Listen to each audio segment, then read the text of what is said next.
আজকে আমরা সেমিস্টার 6 সিইউর একটা চ্যাপ্টার স্টার্ট করতে যাচ্ছি। সেটা হচ্ছে ফিনান্সিয়াল ম্যানেজমেন্টের অন্তর্ভুক্ত চ্যাপ্টার একটা, কস্ট অফ ক্যাপিটাল, যার বাংলা হলো মূলধন সংগ্রহের ব্যয়। মূলধন সংগ্রহের ব্যয় জানতে গেলে আমাকে এর আগে আমরা একটা চ্যাপ্টার পড়েছি যেটাকে নাম বলি আমরা ক্যাপিটাল বাজেটিং। ঠিক আছে, ক্যাপিটাল বাজেটিংয়ে আমরা কি শিখেছি যে কোনো কোথায় ইনভেস্ট করব, আদৌ কি ইনভেস্ট করাটা আমার ঠিক হবে, সেই ডিসিশানটা আমরা নেবো ক্যাপিটাল বাজেটিং চ্যাপ্টারের মাধ্যমে। ঠিক আছে, যেমন ক্যাপিটাল বাজেটিং চ্যাপ্টারে আমরা কোনো দুটো প্রজেক্ট এ বা প্রজেক্ট বি বা হোয়াট এভার যাই খুশি দিক, সেখানে আমাকে কিছু ক্রাইটেরিয়া দিত। সেই ক্রাইটেরিয়ার মধ্যে আমি কিছু জিনিস বার করতাম। ঠিক আছে, সেখান থেকে আমরা সিলেক্ট করতাম যে প্রজেক্ট এ কে আমি সিলেক্ট করব বা প্রজেক্ট বি কে সিলেক্ট করব বা দুটোকেই রিজেক্ট করব। সেই টপিকগুলো কী ছিল, সেই মেথডগুলো কী ছিল, যার দ্বারা আমি কোনো প্রজেক্টকে গ্রহণ করব কি করব না সেটা আমি ক্যাপিটাল বাজেটিংয়ের মাধ্যমে জানতে পারতাম। সেখানে যে মেথডগুলো আমরা শিখেছি, ফার্স্ট ছিল কি পে ব্যাক পিরিয়ড, যার মাধ্যমে আমার জানতাম যে এই প্রজেক্টটার যে টাকাটা আমরা ইনভেস্ট করছি সেটা রিকভার হতে কত টাইম লাগবে। তারপর আমরা সেকেন্ড মেথড শিখেছিলাম, সেটা হচ্ছে কি অ্যাভারেজ রেট অফ রিটার্ন। ঠিক আছে, যে কত টাকা আমরা অ্যাভারেজলি ইনভেস্ট করে কত টাকা রিটার্ন পাচ্ছি। আর 3 নম্বর যেটা ছিল ডিসকাউন্টিং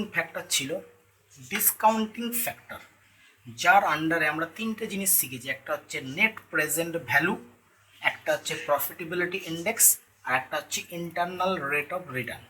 এই টোটাল 3টে বা এই 3টে 4টে 5টা টপিক আমাকে ডিসিশন নিতে সাহায্য করবে whether the project should be accepted or not, প্রজেক্টটা নেওয়া উচিত কি নেওয়া উচিত না। ঠিক আছে, এই 5টা পদ্ধতি আমাদের হেল্প করে প্রজেক্টটা কি আমরা গ্রহণ করব, প্রজেক্টটা নিয়ে কি আমরা কাজ করব, ঠিক আছে, সেটা ডিসাইড করে, যেটা আমরা আগের চ্যাপ্টারে শিখেছি। ঠিক আছে, সেইখানে কিন্তু আমরা এই 5টা পদ্ধতির সাহায্যে আমরা ইজিলি ডিসিশান নিতে পারবো যে প্রজেক্টটা আমাদের পক্ষে গ্রহণযোগ্য হবে কি হবে না। এবার যখন আমরা প্রজেক্টটা গ্রহণ করে ফেললাম তখন আমাকে দেখতে হবে এই যে প্রজেক্টটা আমি তো গ্রহণ তো করে ফেলেছি, অ্যাকসেপ্ট তো করে ফেলেছি, এবার এই প্রজেক্ট যে অ্যাকসেপ্ট করে ফেলেছি সেই প্রজেক্ট অ্যাকসেপ্ট করতে গেলে আমাকে যে টাকাটা দরকার সেই টাকাটা আমি কোথা থেকে জোগাড় করব, আমার টাকাটা জোগাড় করার প্রসেস কী আছে বা সোর্স অফ ফান্ড কী আছে। ঠিক আছে, ভালো করে আমরা এতদিন শিখেছি আমাদের সোর্স অফ ফান্ড যেটা বলবো, কস্ট অফ ক্যাপিটাল। আমরা যে প্রজেক্টটা গ্রহণ করে নিলাম, কেউ আমাকে একটা প্রজেক্ট দিল, সেখানে আমি 5টা টপিক আলোচনা করলাম, আলোচনা করার প্রকৃতিতে ধরে নিলাম প্রজেক্ট এ আমার পক্ষে লাভজনক, আমি প্রজেক্ট এটা গ্রহণ করে দিয়েছি। এবার প্রজেক্ট এ করতে গেলে একটা বাজেট লাগবে, সেই টাকাটা আমি কোন উৎস থেকে সংগ্রহ করবো, একটা কোম্পানির কাছে কী কী উৎস থাকতে পারে সেটা একটু বিস্তারিত আলোচনা করা যাক। একটা কোম্পানির কাছে, যেহেতু কোম্পানি নিয়ে আমি আলোচনা করছি, সেই কোম্পানির কাছে ফার্স্ট যেটা থাকতে পারে সেটা হচ্ছে কি ইকুইটি শেয়ার ক্যাপিটাল, যেটা মেন তার source of fund. Equity share capital company কি করে, কোম্পানি জনসাধারণের মধ্যে শেয়ার ইস্যু করে মূলধন সংগ্রহ করে।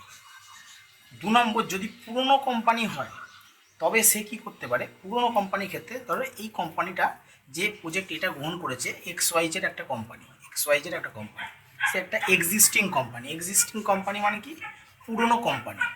ঠিক আছে, তাহলে তার কিছুটা যদি রিটেন আর্নিং থাকে, রিটেন আর্নিং মানে হচ্ছে কি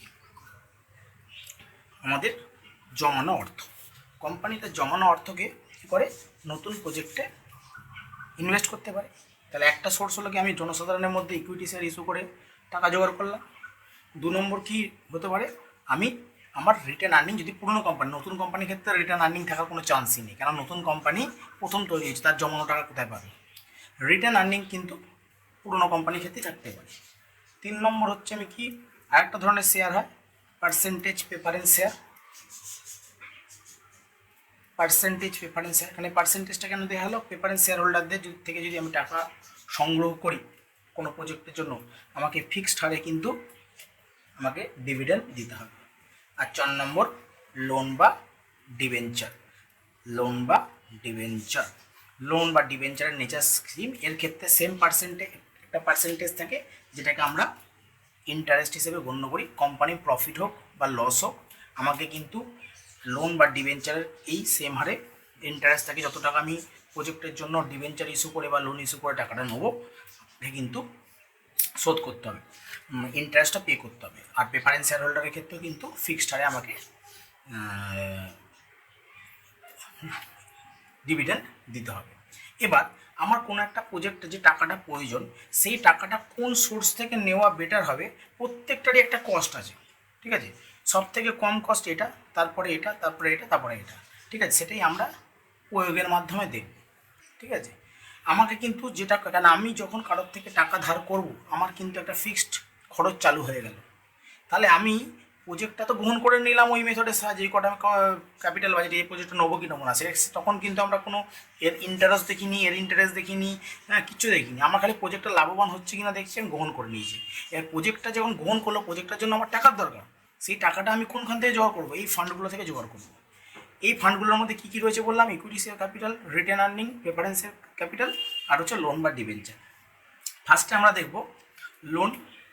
আজকে আমি প্রথম যে ভিডিওটা আছে সেখানে কিন্তু শুধুমাত্র কস্ট অফ ডিবেঞ্চার বা কস্ট অফ ডেটের আমি কত পরিমাণ খরচ হচ্ছে, মানে কত পার্সেন্ট আমার খরচ, সেটা আমি বের করব। কস্ট অফ ডিবেঞ্চার যেটা আছে, কস্ট অফ ডিবেঞ্চার, ডিবেঞ্চার আমাদের one type of loan. Cost of debenture বা কস্ট অফ ডেট যাই বলি, ঠিক আছে, এটাকে শর্টে আমরা কী বলি, কে ডি বলি। কি এটা হলো আমেরিকান ওয়ার্ড, ইউএসএ ইংলিশ ব্যবহার হয়। অ্যাকচুয়ালি কস্ট ফর সি হওয়া উচিত, ওটার যেটা আমরা 1000কে কিতে করি, সো সেই কনসেপ্টই হয় ওদের ইয়ে। আমার যদি আমি ডিবেঞ্চার ইস্যু করে টাকা তুলি, সেক্ষেত্রে কিন্তু আমার ফিক্সড একটা ইন্টারেস্ট আমাকে প্রতি ইয়ার দিতে হবে, ঠিক আছে। প্রতি ইয়ার ফিক্সড ইন্টারেস্ট দিতে হবে, ফিক্সড। আমার কোম্পানির প্রফিট হোক বা লস হোক দিতেই হবে।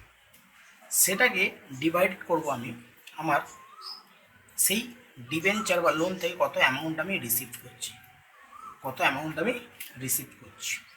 এটাই হলো আমার কস্ট অফ ডেটের সূত্র। এবার এখানে একটা ব্যাপার আছে, এই ইন্টারেস্ট কিন্তু আমার ট্যাক্সের ওপর একটা ইম্প্যাক্ট ফেলে। কী বললাম? ইন্টারেস্ট আমার ট্যাক্সের ওপর কী করে, একটা ইম্প্যাক্ট ফেলে। কীরকমভাবে ইম্প্যাক্ট ফেলে সেটা আমরা এবার বুঝব, ঠিক আছে। যেমন ধরে নিলাম আমার একটা কোম্পানি কোম্পানি এ আর কোম্পানি বি, দুটো কোম্পানি কী করেছে, প্রফিট করেছে, প্রফিট বিফোর ট্যাক্স, 110, এরও 110, ঠিক আছে। Profit before interest and tax করি, ইন্টারেস্ট অ্যান্ড ট্যাক্স এর 110, এর 110। এখান থেকে কোম্পানি ফার্স্ট আমরা লিভারেজ যেগুলো শিখেছি, প্রথম কোম্পানি কী দেবে, ইন্টারেস্ট দেবে। ধরলাম এই কোম্পানি ইন্টারেস্ট হচ্ছে 10 টাকা, আর এই কোম্পানি কোনো লোন নেয়নি, তাহলে তার ইন্টারেস্ট হচ্ছে 0। ইন্টারেস্ট দেওয়ার পর কত পড়ে থাকবে, এর 100 টাকা পড়ে থাকবে, এর কিন্তু 110 টাকা পড়ে থাকবে, ঠিক আছে। এবার কোম্পানি প্রফিট করেছে, সরকার ট্যাক্স নেবে, ট্যাক্স ধরলাম আমি 40%, তাহলে এর 40% কত হচ্ছে, 40 টাকা, এর 40% কত হচ্ছে, 44 টাকা, ঠিক আছে। তাহলে ট্যাক্স দেওয়ার পর কত পড়ে রইল, এর পড়ে রইল 60 টাকা, আর এর পড়ে রইল কত, 66 টাকা। একটা জিনিস ভালো করে এখানে আমরা যদি বুঝি, ভালো করে বুঝতে হবে ব্যাপারটা, আমার ইন্টারেস্ট ছিল 10 টাকা, কিন্তু যখন আমি লাস্টে নেট প্রফিট দেখছি, আমি নেট প্রফিটে ইম্প্যাক্ট করলো কিন্তু 6 টাকা। কিসের জন্য ইম্প্যাক্ট করলো? Because of tax, because of tax. কারণ ট্যাক্স, আমি যদি ইন্টারেস্ট দিলাম, আমার কিন্তু প্রফিট কমে গেল, প্রফিট কমে গেল মানে সরকারকে আমাকে কিন্তু ট্যাক্সও কম দিতে হবে, ট্যাক্সও কম দিতে হবে। তাহলে আসলে যখন আমি 10 টাকা ট্যাক্স 10 টাকা ইন্টারেস্ট ধরলেও আমার কিন্তু বাস্তবে 10 টাকা খরচ হচ্ছে না, মানে খাতায় কলমে আমি 10 টাকা দেখাচ্ছি ঠিকই, কিন্তু আমার প্রফিটে ইম্প্যাক্ট করছে ক টাকা, 6 টাকা। তার প্রকৃষ্ট উদাহরণ হচ্ছে এইটা, এই কোম্পানি লোন নিয়েছে, এই কোম্পানি লোন নেয়নি, এই কোম্পানি লোন নিয়েছে, এই কোম্পানি লোন নেয়নি, তাহলে এই কোম্পানি লোন নিয়ে ইন্টারেস্ট দিল, এই লোন নেয়নি, ইন্টারেস্ট দেয়নি, সরকার ট্যাক্স দুজনের থেকেই নেবে, এর লাস্ট প্রফিটের ওপর ট্যাক্স নেবে, এর প্রফিটের ওপর ট্যাক্স নেবে। এর যেহেতু ইন্টারেস্ট দেওয়ার পর প্রফিট কমে গেছিলো, তাহলে ট্যাক্সও কম দিতে হলো। এর যেহেতু ইন্টারেস্ট দেয়নি, প্রফিট বেশি, সেহেতু ট্যাক্সও বেশি দিতে হলো। তাহলে আপাত দৃষ্টিতে আমার 10 টাকা খরচা হলেও তার ইম্প্যাক্ট কিন্তু আমার কত টাকা পড়ছে, 6 টাকা পড়ছে। সেই জন্য ফর্মুলাটাকে আমরা কী করবো, 1 মাইনাস ট্যাক্স রেট করে করব। এটা কোন ধরনের ডিবেঞ্চারের ক্ষেত্রে? ইররিডিমেবল, যেটা ফেরতের কোনো নির্দিষ্ট ইররিডিমেবল ডিবেঞ্চারের ক্ষেত্রে। ঠিক আছে, ইররিডিমেবল ডিবেঞ্চারের ক্ষেত্রে কী হবে, আমার ফেরত দেওয়ার কোনো নির্দিষ্ট ডেট থাকবে না।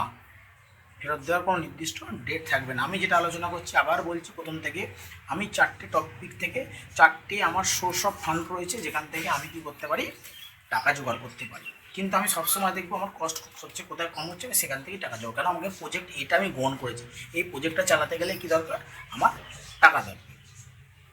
এবার ইন্টারেস্ট ডিবেঞ্চার থেকে বললাম কি, ডিবেঞ্চারের ক্ষেত্রে কিন্তু কীভাবে ট্যাক্স কীভাবে ইম্প্যাক্ট ফেলে তার উপর ভিত্তি করে আমি একটা কস্ট বার করলাম। এইবার যদি এই ডিবেঞ্চারটা রিডিমেবল হয়, এই ডিবেঞ্চারটা কী হবে, রিডিমেবল মানে 4 বছর 5 বছর পরে ফেরত দেবে, সেই রিডিমেবল যদি হয় তখন ক্ষেত্রে কিন্তু ফর্মুলাটা একটু চেঞ্জ হয়ে যাবে। কেন চেঞ্জ হবে ফর্মুলাটা? কেন যখন আমাকে ফেরত দেবো 5 বছর, আজকে আমি ডিবেঞ্চার ইস্যু করলাম, আফটার 5 ইয়ার্স আমি ফেরত দেবো, তখন কিন্তু রিডিমেবল ভ্যালুটা বলে দেবো যে 100 টাকার ডিবেঞ্চার 105 টাকা করে ফেরত দিচ্ছি, ঠিক আছে, বা 104 টাকায় ফেরত দিচ্ছি, বা প্রিমিয়ামে ফেরত দিচ্ছি, তখন কিন্তু ফর্মুলাটা একটু চেঞ্জ হয়ে যাবে। আচ্ছা, এখানে অ্যামাউন্ট রিসিভ মানে যেটা বলতে চাইছি সেটা হচ্ছে যে ডিবেঞ্চারের যা ভ্যালু, সেখান থেকে আমরা কোনো ডিসকাউন্ট বাদ দেবো, যদি কোনো ইনসিডেন্টাল চার্জেস থাকে, সেটাও কিন্তু মাইনাস করে তারপরে বসাবো, মানে আমার পকেটে কত ঢুকছে সেটা এখানে আমি শো করবো। ঠিক আছে, এবার যদি ইস্যু করি আমি প্রিমিয়ামে, তাহলে ফেস ভ্যালুর সাথে প্রিমিয়াম যোগ করবো, তার সাথে যদি কোনো ইনসিডেন্টাল চার্জেস হয় মাইনাস করে বসাবো এখানে। এবার ব্যাপারটা হচ্ছে, আমার যদি এই ডিবেঞ্চারটা যদি রিডিমেবল হয়, বেশিরভাগ ক্ষেত্রে আমাদের রিডিমেবল ডিবেঞ্চারই থাকে, এবং সেক্ষেত্রে আমার কিন্তু দুটো অ্যামাউন্ট আমি পাবো। কী অ্যামাউন্ট পাবো? তখন কস্ট অফ ডিবেঞ্চারের যদি ফর্মুলাটা আমরা ইউজ করবো, সেটা হচ্ছে কি, আমরা ইন্টারেস্টকে মানে বড় হাতের আই লিখেছি, ইন্টারেস্ট লিখবো, সেখান থেকে ট্যাক্স বাদ দেবো, প্লাস, ঠিক আছে, এখানে হচ্ছে ফর্মুলাটা হয়ে যাবে তখন F minus P divided by N plus F plus P divided by 2। কেন এই ফর্মুলাটা হলো, এইভাবে কেন হলো, আগেরটা আমি ফুলভাবে লিখিয়েছি, এইটার আগের বারে যেটা ছিল সেটা একটাই প্রাইস ছিল, এই পিটা ছিল যেটা শেয়ার মানে ডিবেঞ্চার ইস্যু করে আমি পেয়েছি। এখানে কিন্তু আমার দুটো ভ্যালু হচ্ছে, একটা হচ্ছে ইস্যু প্রাইস, এটাকে আমরা পি দিয়ে নাম দিচ্ছি। ঠিক আছে, পি মানে কি, পি মানে হচ্ছে net price received from issue of debenture, ক টাকা পেয়েছি। এফ মানে হচ্ছে কি, এফ মানে হচ্ছে রিডেমশন প্রাইস, ফেরত দেওয়ার সময় ক টাকা ফেরত দেবো, রিডেমশন প্রাইস হলো। এন মানে হচ্ছে কত বছর, নাম্বার অফ ইয়ার্স, কত বছর বাদে ফেরত দেবো, ব্যাস। আর আই মানে তো আমরা ইন্টারেস্ট জানি, তাহলে এই যে এফ মানে হচ্ছে আমি ক টাকা ফেরত দেবো, আর পি মানে ক টাকা পেয়েছে, ডিফারেন্সটা আমার তো লস, তাহলে লসটাকে আমি কি করব, মানে আমার খরচ বা লস যা খুশি বলি আমি, এই লসটাকে কিন্তু আমি নাম্বার অফ ইয়ার্সের মধ্যে ডিভাইড করবো, প্রতি বছরের মধ্যে ভাগ করে দেবো। যদি আমার ফেরত দেওয়ার প্রাইস 105 টাকা হয়, আর আমি ইস্যু করে যদি 100 টাকা পাই, তার মানে আমার 5 টাকা যদি ডিবেঞ্চার প্রতি লস হয়, এবং তার নাম্বার অফ ইয়ার্সও যদি 5 হয়, তাহলে পার ইয়ার আমার 1 টাকা করে লস যাচ্ছে, তাহলে আই মানে হচ্ছে ইন্টারেস্ট, সেখান থেকে 1 মাইনাস টি, ট্যাক্সের কনসেপ্টটা বললাম আমি। এফ হচ্ছে আমার কি, এফ হচ্ছে আমার রিডেমশন প্রাইস, মানে ফেরত দেওয়ার সময় আফটার 5 ইয়ার্স আমি কোন টাকায় ফেরত দেবো। আর পি মানে হচ্ছে কি, পি মানে হচ্ছে ইস্যু প্রাইস, এন মানে হচ্ছে নাম্বার অফ ইয়ার্স। আর এখানে যেহেতু আমি এইখানে কি আগের ফর্মুলাটায় আমি কি লিখেছিলাম, যখন ইররিডিমেবল ছিল লিখেছিলাম 1 minus T divide by actually P, মানে প্রাইস রিসিপ্ট, মানে ইররিডিমেবলের ক্ষেত্রে। ঠিক আছে, ইররিডিমেবলের ক্ষেত্রে আমি কি লিখেছিলাম, 1 মাইনাস টি, বা এটাই ফুল ফর্মে লিখেছিলাম, interest 1 minus T by cash receipt লিখেছিলাম। আর যখন রিডিমেবল হয়ে যাবে তখন আমি এই ফর্মুলাটা ইউজ করি। এখানে শুধু একটাই প্রাইস ছিল, ইস্যু প্রাইস, সেই জন্য আমি কিন্তু একটা প্রাইসকে ইস্যু করেছি। কিন্তু এইখানে কিন্তু রিডিমেবলের ক্ষেত্রে দুটো প্রাইস হয়ে যাচ্ছে, একটা হচ্ছে ইস্যু প্রাইস, একটা হচ্ছে ফেরত দেওয়ার বা রিডিমেবল প্রাইস। ঠিক আছে, সেই জন্য তার অ্যাভারেজ টাকাটা নিচে ব্যবহার করেছি। এখানে যদি 1 টাকা ছিল, এখানে আমি 1 টাকা ব্যবহার করেছি। এখানে দু ধরনের টাকা আছে, ইস্যুর সময় ধরো 100 টাকা পেয়েছি আমি, আর রিডিমের সময় 105 টাকা। তাহলে এই দুটো কী করবো তখন, অ্যাভারেজ ব্যবহার করবো এখানে। ঠিক আছে, আর এইটা তো আমার নর্মাল ইররিডিমেবলের ক্ষেত্রে এই পোর্শনটুকু ছিল, শুধু তার তলায় শুধু প্রাইস ছিল। এই পোর্শনটা কেন হলো, শুধুমাত্র আমি তো কী বললাম, যখন আমি 1 টাকা নিচ্ছি আর 1 টাকা ফেরত দিচ্ছি, সেখানে লস বা প্রফিট হিসাব করতে হবে। প্রফিট হলে অ্যাড হবে, লস হলে মাইনাস হবে।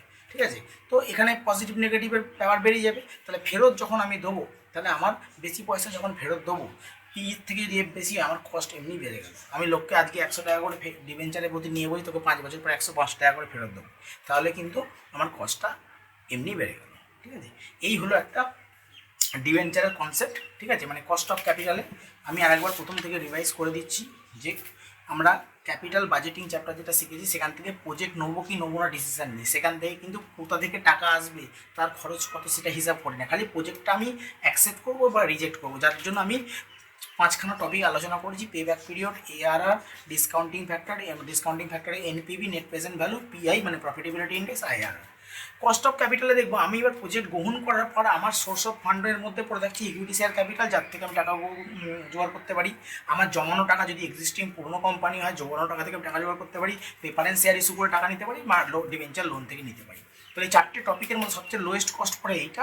আমি আস্তে আস্তে একটা টপিক করে আলোচনা করবো, ভিডিও অনেক বড় হয়ে যাবে। নাহলে লোন আর ডিবেঞ্চারে কস্ট বার করা যদি ইররিডিমেবল ডিবেঞ্চার হয়, ফর্মুলা হচ্ছে কি, I1 - T/P। P মানে হচ্ছে ইস্যু করে ক টাকা পেয়েছি, P মানে ক টাকা রিসিভ করেছি। ফেস ভ্যালু থেকে কোনো খরচা, প্রিমিয়াম অ্যাড হবে, খরচা হলে খরচা মাইনাস হয়ে যাবে। ঠিক আছে, আর যদি রিডিমেবল হয়, যেটা খুব ইম্পর্টেন্ট, রিডিমেবলের ক্ষেত্রে দুটো প্রাইস থেকে যাচ্ছে, একটা হচ্ছে ইস্যু প্রাইস, একটা হচ্ছে রিডিমেবল প্রাইস। P4 হচ্ছে ইস্যু প্রাইস, F হচ্ছে রিডেমশন প্রাইস। তখন ফর্মুলাটা হবে cost of debenture equals to I1 - T প্লাস F - P/N whole divided by F + P/2। ঠিক আছে, নেক্সট ভিডিওতে আমি এর অঙ্কগুলো একটা একটা করে করব, টপিকগুলো ক্লিয়ার করব।